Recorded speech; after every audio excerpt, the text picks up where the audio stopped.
साधक मन की जिज्ञासा। कौन सा साधन जिस पर चलने वाले को भगवान के दर्शन, स्पर्श और उनसे बात करने का सौभाग्य मिलता है। क्या करें कि ये सब संभव हो जाए। आपकी और मेरी इस जिज्ञासा के लिए हम आप परम पूज्य सेठ जी श्री जयदयाल जी गोयनका के लेख के अंश को श्रवण करते हैं और पूज्य सेठ जी के बताए साधन को अपनाकर निश्चित रूप से भगवत दर्शन, स्पर्श और वादन, भाषण इन सबको संभव बनाते हैं। जय श्री हरि। पूज्य गुरुदेव के चरणों में प्रणाम। सभी नामनिष्ठ साधकों को जय जय श्री सीताराम। एक जयकार अवश्य लगाया करें जिससे आपकी उपस्थिति और भगवत प्रसन्नता का भाव हृदय में भर जाए। ये भगवान की कृपा से हो सकता है। ऐसा उद्देश्य रखने वाले के लिए साधन ये है, पूज्य सेठ जी कहते हैं, तन मन धन भगवान के अर्पण कर दो। संसार के हित के लिए सर्वस्व अर्पण कर सकते हो, लेकिन जो देने वाला है, जो लेने वाला है, जो आनंद के बस में नहीं, जो आनंद का सिंधु है, अरे यही तो साधन है।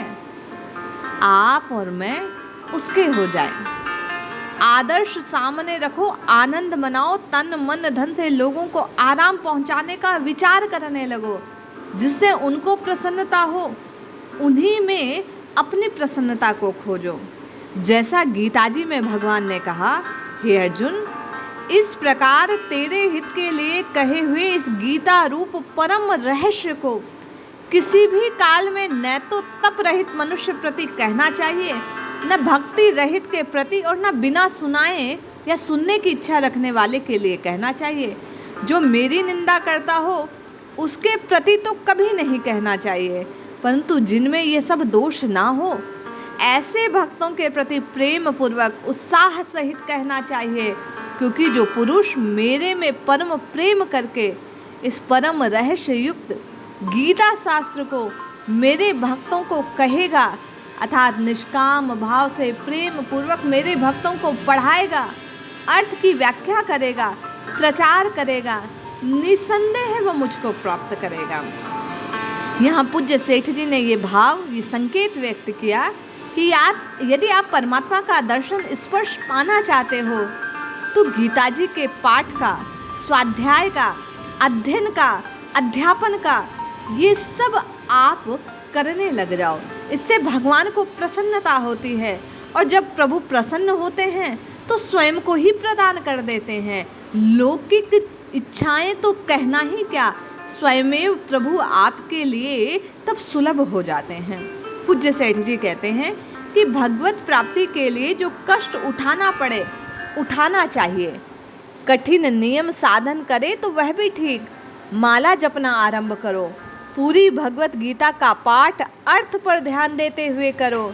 लगभग 1.25 घंटा लगता है। हर एक कार्य के लिए मनुष्य को निश्चय मनाना चाहिए। कार्य कष्ट साध्य नहीं अपितु संभव है। भगवत प्राप्ति और साधन कठिन मानने वाले के लिए कठिन है और सरल मानने वाले के लिए सरल। जब आपकी और मेरी ये अभिलाषा है कि हम भगवान के दर्शन करें, उनका स्पर्श पाएं, उनसे बात करें, तो निश्चय ही कोई साधन कठिन नहीं। सेठ जी कहते हैं, भक्त लोग सरल हैं और भगवान भी सरल हैं। ये ज्ञान सब विद्याओं का राजा, गोपनीयों का भी गोपनीय, अति पवित्र, उत्तम, प्रत्यक्ष फल देने वाला, धर्मयुक्त, साधन करने में बड़ा सुगंध और अविनाशी है। कौन सा ज्ञान? पूज्य सेठ जी कहते हैं, गीता का ज्ञान।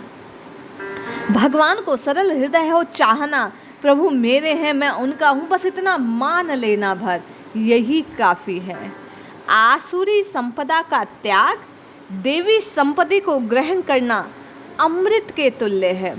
कहने का भाव, जो जो भगवान की ओर ले जाता हो वो कर्म करने में आपकी और मेरी प्रवृत्ति हो जाए, और जिससे प्रभु दूर जाते हों उन बुरी आदतों का, उन बुरे संग का आप और मैं त्याग कर दें। मनुष्य रुपयों के लिए कठिन कार्य कर लेता है, किंतु इस भगवत प्राप्ति में, प्रभु की प्राप्ति में कठिनता को जानता है।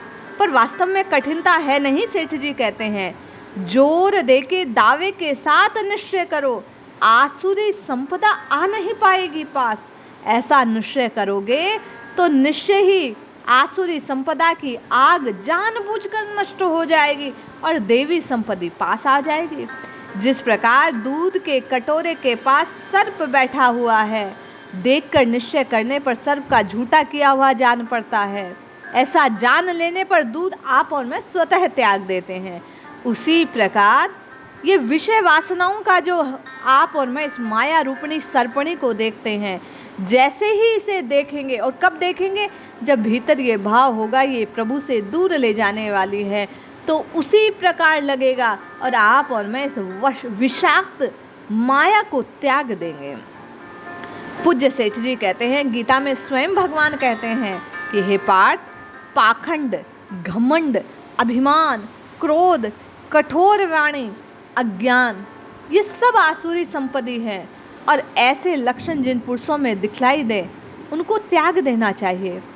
जानबूझकर विषय का सेवन करना कौन सी भलाई का काम। सोचो और इन दोषों को स्वयं से निकाल फेंको। पूज्य सेठ जी कहते हैं, जब देवी संपदा आपके और मेरे भीतर बढ़ने लगेगी तो हम आप भी भाव से पुष्ट होंगे और प्रभु की ओर चलने का जो मार्ग है धीरे धीरे कटने लगेगा। हम आप परमात्मा के नज़दीक पहुंचने लगेंगे, परम तत्व को, आत्म तत्व को प्रकाशित करने लगेंगे, जानने लगेंगे। हे अर्जुन, जिस काल में यह पुरुष मन में स्थित संपूर्ण कामनाओं को त्याग देता है, उस काल में आत्मा में संतुष्ट होकर स्थिर बुद्धि को प्राप्त होता है और मुझे जान लेता है। पूज्य सेठ जी कहते हैं, मनोगतान कामान प्रजहाति, मन में रहने वाली जो संपूर्ण कामनाएं हैं। अब आप कहेंगे त्यागे कैसे? यही तो दुविधा है कि कामनाओं ने घेर रखा है, तृष्णाओं ने दास बना रखा है। तो पूज्य सेठ जी कहते हैं, कलिकाल में सहज साधन है, मन की परवाह छोड़ नित्य निरंतर से जिह्वा को प्रयोग में लाते हुए राम कृष्ण हरि जो प्रिय हो, जो आपके इष्ट का नाम हो, ध्यान करते हुए चलते फिरते स्वरूप सहित इस नाम को रटना आरंभ कर दो। जब जब विस्मरण हो नाम का, मन में भारी पश्चाताप, ग्लानि हो, दुख हो कि संसार को पकड़ रहे हैं, प्रभु को छोड़ रहे हैं, नाम जो नामी से मिलाने वाला है वो कैसे विलग हो गया जिह्वा से। एक आध घंटा एकांत में बैठकर अपने मूल्यवान समय को जानकर धीरे धीरे, बिल्कुल जल्दबाजी ना हो, राम राम राम इस प्रकार जपते हुए श्री राम जी के स्वरूप का, यदि आपके इष्ट बाल हैं स्वरूप में, तो आप दशरथ नंदन, कौशल्या नंदन उस अद्भुत छवि का ध्यान कीजिए। यदि आप अपने हृदय में श्री सीता जी के प्रिय श्री राम जी को ध्याते हैं, तो उस स्वरूप में सिया राम जी का ध्यान करते हुए राम नाम या श्री सीताराम सीताराम सीताराम युगल नाम का जप कीजिए। यदि आप अपने भीतर बैठी आसुरी शक्ति को त्यागना चाहते हैं, तो दशरथ के नंदन वे राम जिन्होंने रावण का वध किया, असुरी प्रवृत्ति का नाश किया, उन राम जी का स्मरण कीजिए, उनके स्वरूप का ध्यान कीजिए। जोर देकर, सुधार चाहकर, स्वभाव बनाकर निरंतर जपिए तो आपका काम सहज हो जाएगा। पूज्य सेठ जी कहते हैं, स्वभाव दोष से ही साधन ढीला है। चोरी करते हैं, मन को स्वच्छंद छोड़ देते हैं और भगवान के निमित्त बैठ संसार का चिंतन करते हैं। कैसी मूर्खता हम आपकी। अटल विश्वास करो, ध्यान लगाओ, जब जब मन जाए उसको खींच खींच कर बारंबार भगवान के नाम में, रूप में, लीला में, धाम में इन अंकुश से फंसाने का प्रयास करो और प्रभु के चरणों की ओर मोड़ दो। जैसे सींग मारने वाली बदमाश गाय को खूंटा बांधने के लिए पानी देते हैं, इंद्रियां बदमाश हैं, इन्हें गोलोक में ही बांध दो। शब्द, स्पर्श, रूप, गंध संयम रखो, असंयम से पतन होता है। इंद्रियों को नाम रूपी खूंटे से, नाम रूपी रस्सी से जोर देकर बांध डालो, फिर ये मन कहीं नहीं जाएगा। मन इंद्रियों का पूरा संयम रखो। सारथी जैसे घोड़े की लगाम को खींच कर रखता है, उसी प्रकार ढीली पड़ी, कुसंग में पड़ी इन इंद्रियों को आपको और मुझे नाम की रस्सी लेकर खींच लेना है। उजाड़ गाय के तृष्ण क्षीण जैसे आपको हानि पहुंचा सकते हैं, लेकिन रस्सी से बांध देने पर वह कुछ नहीं करती। उसी प्रकार मन को भी नाम रूपी रस्सी से बांध दो। पूज्य सेठ जी कहते हैं, फिर निश्चित भाषण, स्पर्श और प्रभु के दर्शन का लाभ होगा। पर कब होगा?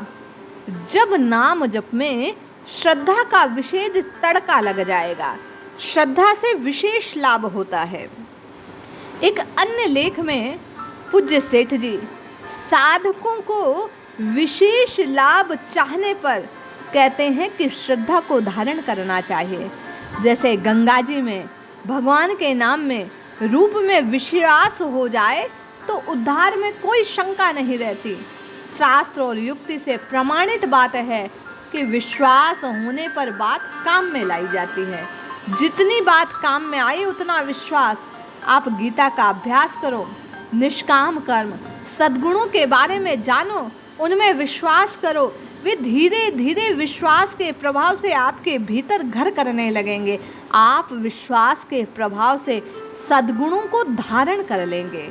आचारहीन महापतित भी यदि भगवान में श्रद्धा कर ले, विश्वास कर ले, तो भगवान आपका उद्धार कर देते हैं। ये शास्त्र प्रमाणित है।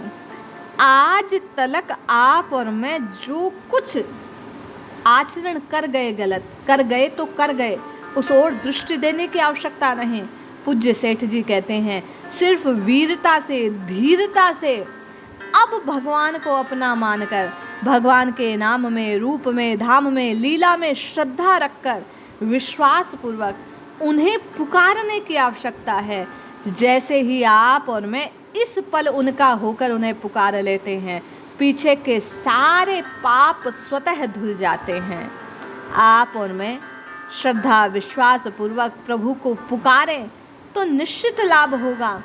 आप चाहे जनक के समान राज्यभार या तुलाधार के समान वैश्य जीवन को अपनाते हों, आप गृहस्थ में चाहे जैसे जीवन को बाध्य होकर झेल रहे हैं, लेकिन उसी समय यदि प्रभु आश्रय को स्वीकार कर लेते हैं तो निश्चित रूप से इस कलिकाल में विश्वास के प्रभाव से, श्रद्धा से आपको भगवत प्राप्ति तत्काल हो जाती है। जैसे कलिकाल का ये धर्म है क्या कि कली में जो कोई नाम का आश्रय ले लेता है, धर्म किसका धर्म? बोले युग धर्म के प्रभाव से उसे भगवत प्राप्ति सहज हो जाती है। अब ये नाम लेना कैसे है?